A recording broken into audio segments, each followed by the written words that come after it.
Hey friend, it's me, Erin, your friendly neighborhood energy alchemist. And have you ever heard the term shadow work? Well, shadow work is something that I actually specialize in, and it happens to be one of the greatest tools I think you can use in your spiritual awakening. But it can be hard for people to know what it is or what it does or any of that stuff. So I thought I'd make a video. Now, this is me reading from a script, so be mindful. I might get stuck on the words or something like that, but it comes from something I wrote that I do in my class every Monday and Tuesday, called Professor Brown Breaks It Down on TikTok. So this is from my class, and we're going to talk about shadow work, what it is, why it's important, and how you can help yourself to get through it. Stay tuned. The process of exploring and integrating the unconscious aspects of our personality is known as shadow work, a term coined by Carl Jung. Carl Jung was a Swiss psychiatrist and psychoanalyst who founded analytical psychology. He's known for his exploration of the unconscious mind and the concept of individualization, which emphasizes the development of the individual psyche. His work emphasized the importance of exploring the inner world of the individual rather than focusing solely on external factors.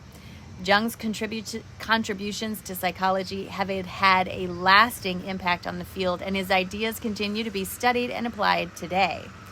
According to Jung, the shadow represents the parts of ourselves that we have repressed or denied because they do not align with our conscious self-image.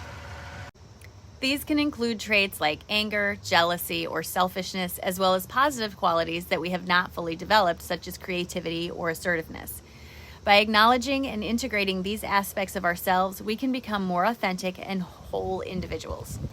Sometimes when people hear they have a shadow side, or when it's pointed out to them, there's a lot of denial. We've been taught to perceive ourselves in a very two-dimensional and limited way. We've been taught that only criminals, murderers, and thieves have a shadow side. This black and white thinking is one of the major causes of our suffering. If the thought of having a shadow side disturbs you, take a moment to consider whether you have developed an idealized and unrealistic sense of self. Your shadow side was formed in childhood and is both A, a product of natural ego development, and B, a product of conditioning or socialization. Socialization is the process of learning to behave in a way that is acceptable to society.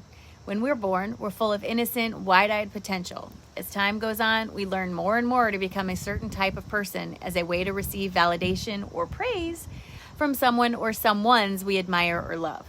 Slowly, due to circumstances and preferences, we begin to adopt certain character traits and reject others. For example, if we're born into a family that shows little impersonal warmth, we tend to take on those traits that make us more self-sufficient and perhaps standoffish and mind-oriented. If we're born into a family that rewards compliance and shuns rebellion, we will learn to be submissive workers and thus adopt that as part of our ego structure. As authors and Jungian therapists Steve Price and David Haynes wrote, quote, "But as we develop our ego personality, we also do something else at the same time. What has happened to all those parts of our original potential that we didn't develop? They won't just cease to exist. They will still be there as potential or as partially developed, then rejected personality attributes, and they will live on in an unconscious and an alternative to the waking ego."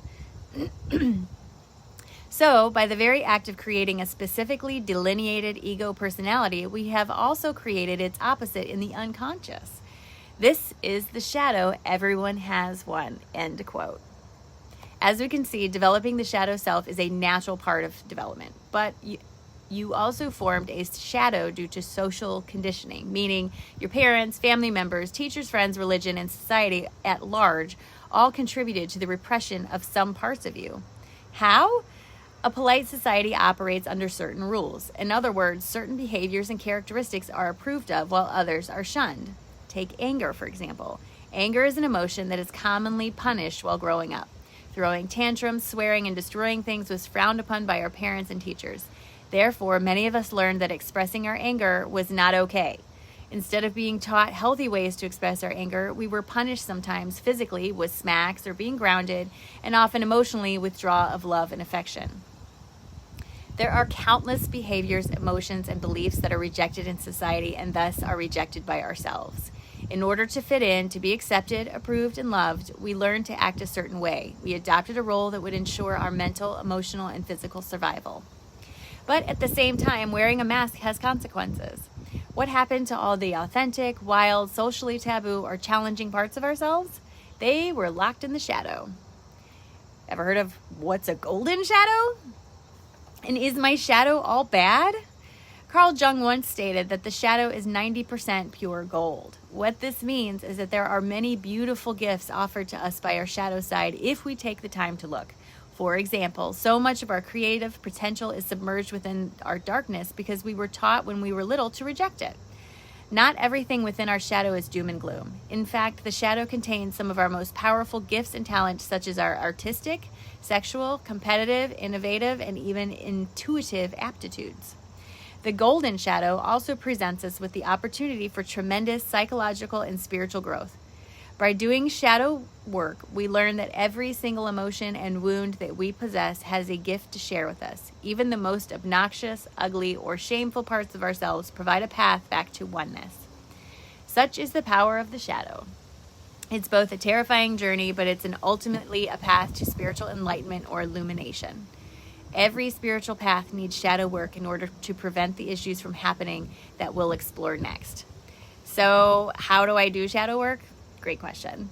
Shadow work refers to the process of exploring that which often involves facing inner demons, unresolved traumas, and difficult emotions that we may have been avoiding or suppressing.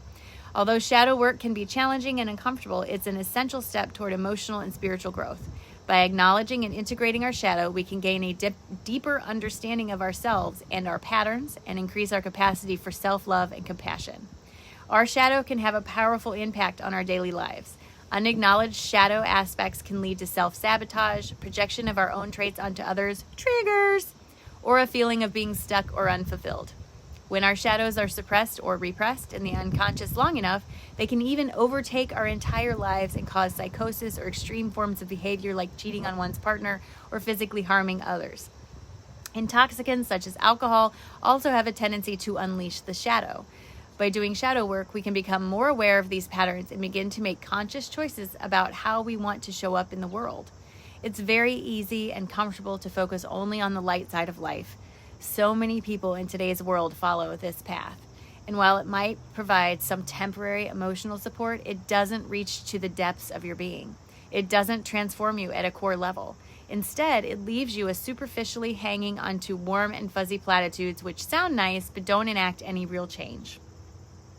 This is why shadow work is important for our spiritual growth, because it allows us to move beyond limiting beliefs and behaviors. By integrating our shadow, we become more accepting of ourselves and others, and we are better able to navigate life's challenges. With grace and compassion, although shadow work can be a challenging and uncomfortable process, it can also be incredibly rewarding and transformative. Ultimately, embracing our shadow is a key step on the path to self-realization and wholeness. In daily life, doing shadow work can help us become more aware of our triggers, reactions, and behavior patterns. When we take responsibility for our own shadow, we become less reactive and more intentional in our actions and relationships. We may also find that we are more empathetic and understanding towards others, recognizing that they too have their own shadows to confront. Ultimately, shadow work is a powerful tool for transformation and can lead to a more authentic and fulfilling life. Traditionally, shadow work has fallen into the realm of the shaman or medicine people, as well as the priests and priestesses of the archaic periods of history. These days, shadow work falls more commonly in the realms of psychotherapy, with psychologists, psychiatrists, and spiritual guides, therapists, and others showing the way. Shadow work exercises should not be undertaken if you struggle with low self-esteem. Exploring your demons will likely make you feel 1,000,000 times worse about yourself and may spiral into self-hatred, especially if you're going through a dark night of the soul. Before doing shadow work, I strongly and emphatically encourage you to work on cultivating self-love. Doing shadow work with a guide or in a structured way can also help you to better focus on the one aspect at a time rather than becoming overwhelmed with everything all at once. Just saying. So shadow work is something that helps you dig deep down, look at your triggers, and pull them out. But it requires you to be completely willing to take responsibility for your own part in your own bullshit. You know what I'm saying? And that's something a lot of people struggle with. If you're not ready to take accountability for your own actions, then shadow work is not for you. And it's not fun because there's a lot that you do to yourself that you don't even realize you do. It's just how it is. If you think you're ready for shadow work, there's a great shadow work journal online called by lonerwolf.com, LONERWOLF.com. I personally use their shadow work in my practice, and I've used it on myself. I can 100% vouch for them. If shadow work is not something you want to do by yourself, there are people out there to help you do it, like me, for example.